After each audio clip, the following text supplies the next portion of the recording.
All right, there we go. Hello, everybody out there in Facebook land. Hope everybody's doing well. Welcome to another Tuesday night principal conference call from DE and Band of Brothers. We welcome you. We appreciate you being here. We appreciate you being involved in what we do and how we do it. Hope everybody's having a great Tuesday and that their practices are thriving and kicking ass. It's amazing. How many of my patients coming in, like the builders, man, they can't even keep up with the amount of work, and we are slammed new patients just every 45 minutes during the day. So I hope everybody is seeing somewhat of the fruit coming out of this whole thing, especially if your state is starting to be not locked down. As far as announcements go, we've got this Saturday, the 27th, we've got our DE intensive. What a great lineup. It starts, I think, at 9, was it 9 a.m.? I believe it is. 9 to 6:30 or something like that. There it is, 9 to 6:30. So that's it's going to be exciting. Great lineup. So the summer intensive live. So go ahead and register for that. lifede.com if you haven't already. Next Tuesday, which I think is the 30th, we've got Casey Berry, who is I think he just doubled his practice. Yeah, there he is. The 30th, 9 o'clock next Tuesday. That's who will be on. So we're excited for that. Before I forget, Steve's Judson's podcast with me and Steve did a podcast, and it just came out yesterday. So check it out. It's actually pretty cool. I've gotten some pretty good feedback on it, man. So it was fun to do, man. That guy's awesome. After that, 4th of July, Saturday at night, we're going to have Dr. Sid, a Saturday Night Live, with some Dr. Sid recordings. So 7 p.m. July 4th. Tune in for that on Facebook. That'll be on Facebook. And then our big DE, man. I cannot wait for August 13th. And look at it, it says right there, live in person. We will be doing it at Atlanta Marriott Northwest, August 13th to 16th. Lifede.com to register. If you haven't, a lot of us haven't been in a while because of this COVID crap. But if you haven't been in a while, even besides that, man, just get a commitment and come on and let's get together and let's break it down. Let's build up the energy and the love, and so that we can go out and make a big difference in this world. Speaking of making a difference, this guy is a young chiropractor, man. Great friends with Dan and Leanne too. And he's recently in practice down in Savannah and has an almost entirely maternity and pediatric practice. He put together a pediatric seminar. He's now on the board of directors for the GCC. Shows up all over the place, and we couldn't be happier to have him. His wife Angie's awesome. They just had a baby. That's just all good stuff, man. He just built a new office, moved into a new office. He's just kicking ass, man. We're just proud of him, and we're just happy to have him on the line. So Kaleb Scroggin from Savannah, take it away, man. We appreciate you, love you, and thanks for doing this for us, man.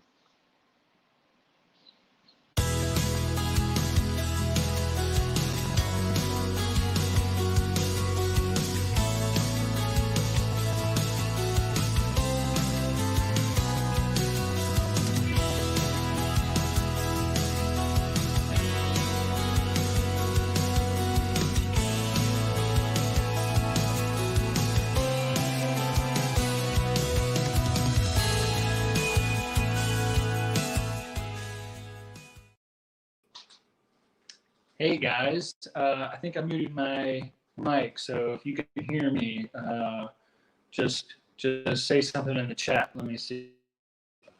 Okay, no, we're good. All right, thanks Brian, thanks Kat, thanks Lee, thanks everybody for putting this on. I'm super excited to share. When Brian texted me last week before, see if I wanted to hop on today.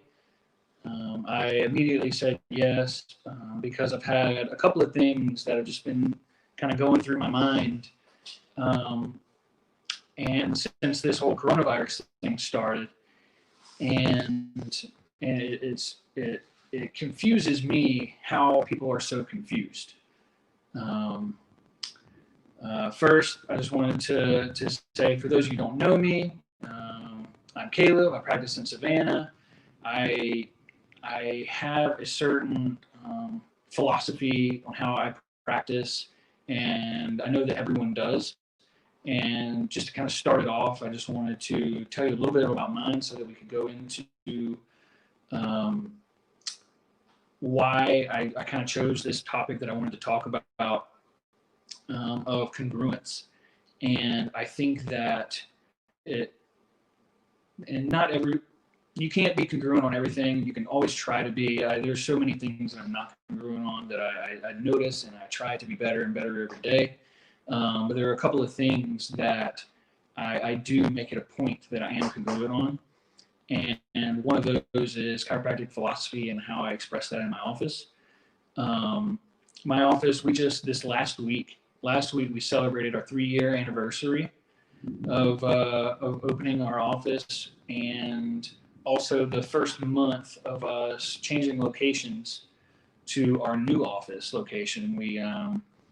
We bought a building. We're no longer in a strip mall next to a gun store and a catering company and a bakery. We are in our own standalone building with huge windows on all 4 sides. It's that we can, do whatever we want to, make it our own, and it's so much better of a space that the patients just come in and they love it, and they can feel the warmth, and they feel that they're where they're supposed to be. And our opening day was May 4th, and so that that whole of April we were doing construction and renovations on it, while we were, wondering if we were going to even break even or whatever, just seeing what our patients are doing. So I don't know where everybody is that's watching right now, but in Georgia, Governor Kemp made an announcement that he was going to shut everything down. It was going to be for 2 weeks, the 14-day quarantine thing. And then 2 weeks goes by and he makes another announcement that he's extending it. Well, for those first 2 weeks, we actually did see a pretty good dip, probably 40% of our patients. They said, you know what, we're just going to hang at the house for 2 weeks. No problem. We're off work. We're just going to relax. We're going to maybe get a project done at the house. No big deal. And I said, no big deal. 2 weeks. I'll see you in a couple of weeks. And then when Governor Kemp came out, 2 weeks later and said, hey, we're extending it 2 more weeks, and we may end up extending it again. My butt puckered a little bit. I was like, oh, so this is going to be a longer thing. This is kind of scary. And I think I posted in the DE page about that. I had a little bit of fear, but then that 3rd week happened, and our patients that saw Governor Kemp's thing said, listen, we were only going to do this for 2 weeks. They said one thing, and now they're saying something else, and we don't like that, so we're going to reschedule now. It's been long enough. We gave them their 2 weeks, and now we're over it. Let's get back to our care plan, our track. So that leading into that really definitely helped a lot. But that led into opening this building, or this new location. And I'll tell you, the actual moving the location and how it looked, and how the environment was definitely part of it. But I think that the other part of what May was our biggest month in practice history. We typically see about 20-25 new patients a month. Most all of them start up on their care plans or whatever. In May, we thought we were going to have a horrible month, and we had more than twice that come in, because I couldn't even pinpoint it. It was all the same referral sources. It was all this, internal referrals, this doctor here, whatever. We don't know. It just exploded. And back to to bring it back after that point was this congruence that I was talking about. I run one of the Facebook groups that's the Savannah Chiropractors. There's, like 80 people in it. There's a big question. Hey, who's wearing masks? Are you shutting down? What are we doing? And the GCC was so great. Brian and Kat, I don't even think they slept for like a month. But writing reports and reading accounts, multiple statements, and all these different other things, contacting other associations, they were awesome. So I'm so glad to be a part of the GCC because I knew straight from the horse's mouth like what needed to be done.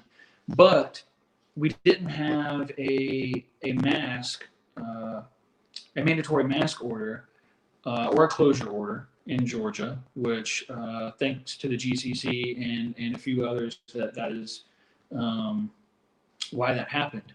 But there were still practices that were closing. There are still practices that are using masks, and their main reason for wearing the mask, and they were saying, hey, everybody should wear masks. And it wasn't because of the coronavirus. It had nothing to do with the actual function of the mask. They understood the masks either didn't work or improperly used or whatever. Their reasoning was it makes our patients feel more comfortable. It makes them feel more comfortable. And that just like, I sat back and said, it makes them feel more comfortable. Like, I don't even understand that. Like, I get what you're saying, but my patients feel more comfortable with me not wearing a mask.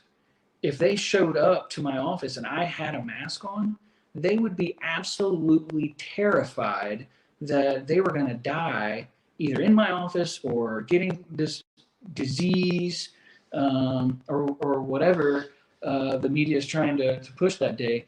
But the fact that I wasn't wearing a mask brought them back into the real world. I mean, when the salons opened up, I went and got a haircut, and I had only been at my house and my family's house and my office for, a month or so. And so I really my schedule never changed. I literally kept doing the exact same thing I was doing. I never ventured out. We were getting groceries delivered, and we get, our toilet paper and paper towels. Amazon ships those every month. We didn't have any shortage. Nothing was out of the ordinary. And then when I went to go get my haircut, this was just like the mentality kind of was crazy. It threw me off guard a little bit because in my office, like, people are coming in, nobody's wearing masks getting out of the car coming in. They're coming into the office. We're getting adjusted. We had probably 2 potential new patients call and did not come in because they were scared of coronavirus. But everybody else, they asked, hey, do we need to do anything? And I said, no, just come in. I mean, make sure we had our questions. Have you traveled? Do you have any COVID symptoms? And they were like, okay, cool. And we were doing, the things we were supposed to do, wiping down and washing hands and all that. But I think that mask was a huge factor.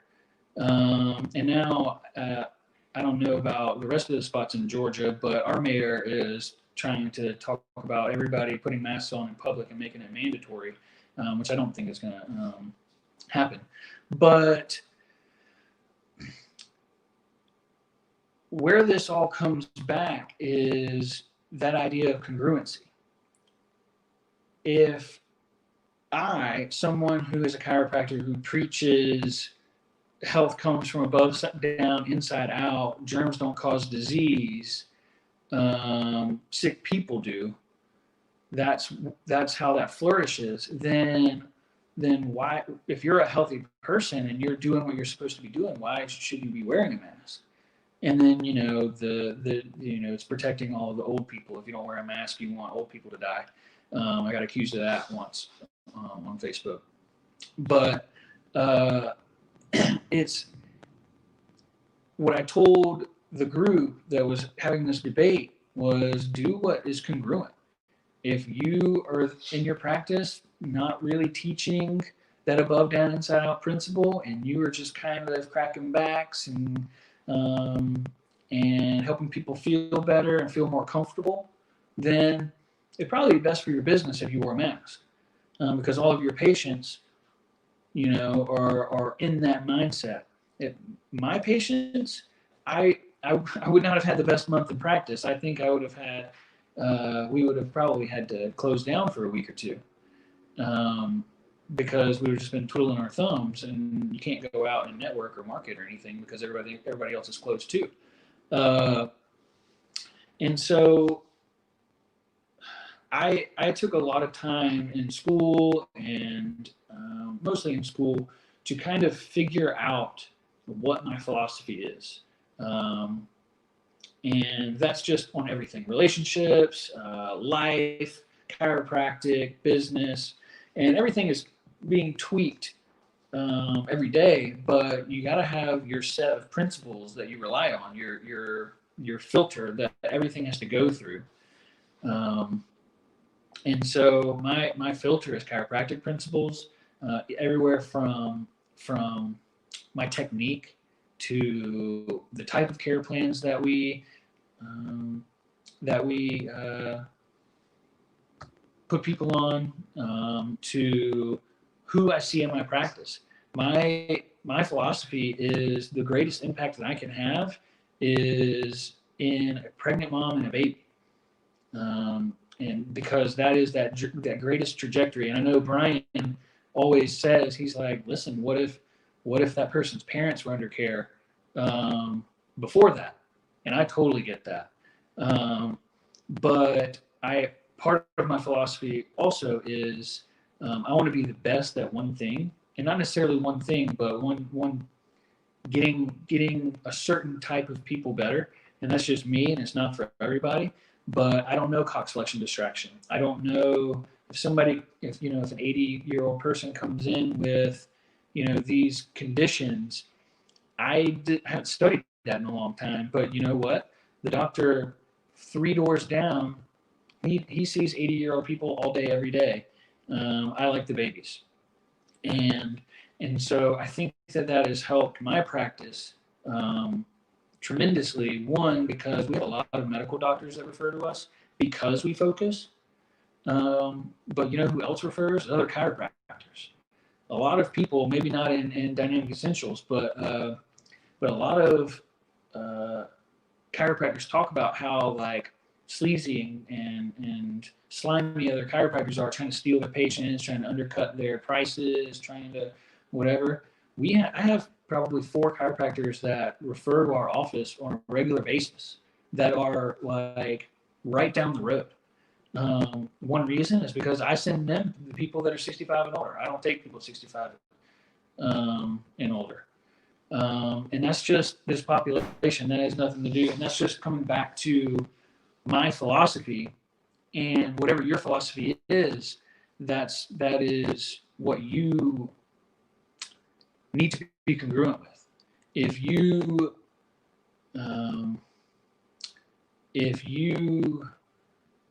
think that an adjustment is a universal force and therefore destructive in nature, then you're going to want to use the lightest technique possible, to use the lightest force possible to create the least amount of universal forces so that you can get that subluxation clear. And so that reflects in how you do everything, your philosophy. So I would suggest for the students and people who kind of just are doing things just because, set back and see, hey, why do I do it this way? Why do I do it this way? Why do I do it this way? And then everything, the color of your walls to whatever. And that might not matter as much, but the point is, decide why you do everything and then have that. And if it doesn't make sense to you, it's not congruent, change it. The more congruent you are, the happier you're going to be. The people are going to know that. They can feel it when they walk in the door. When you tell somebody, hey, I think that you have tension on your brainstem, compression, subluxation on your brainstem, and that's cutting off life to your body. They know, they can feel that you're sincere and you know what you're talking about, and you live that. What else? You know, when the coronavirus started, you know, that whole debauchery started on the news with coming over to the United States. I think that there's obviously a lot of people who are still scared out of their mind about it. But I think, especially where I am, most people are kind of over it. If anybody saw the meme, I think I saw one that said the South and one that just said Georgia specifically. They said they don't call it coronavirus in Georgia. They just call it everything going on. And you know why? That's because they couldn't come up with it. They couldn't even agree on a name. Some people were calling it CV-19. Some people were calling it coronavirus. Some people were calling it, what else? I don't know, the Rona. Some people were calling it, you know, whatever it is. Every news station was saying a different name. So people didn't know what to call it. They just said, you know, everything going on, whatever. The virus, the lockdowns, the crazy, like just all the craziness, the Small Business Administration stuff. They just kind of lump it all in together and say whatever's happening is just crazy. It was incongruent. There was some people were saying one thing, some people were saying another thing. Masks work, masks don't work. You know, now the Surgeon General is saying don't wear a mask. The AMA says don't wear a mask. The World Health Organization says don't wear a mask. And yet, my mayor is trying to make it mandatory. And people are like, this doesn't make sense. It's not like, it's incongruent. Like they're saying this, you're saying this. It doesn't make sense, so we're just gonna ignore it and go on with life. And I'm sure that there are some areas of the country that are a little bit more on lockdown than we are. But in Savannah, we're pretty much open for business. And it was the same way in St. Augustine that we just went down for a day, and they were pretty open. So another thing I wrote down a couple of little things I wanted to make sure I got in there. When we're talking about the mask wearing and your practice and how your patients can see right through you if you're being incongruent or insincere.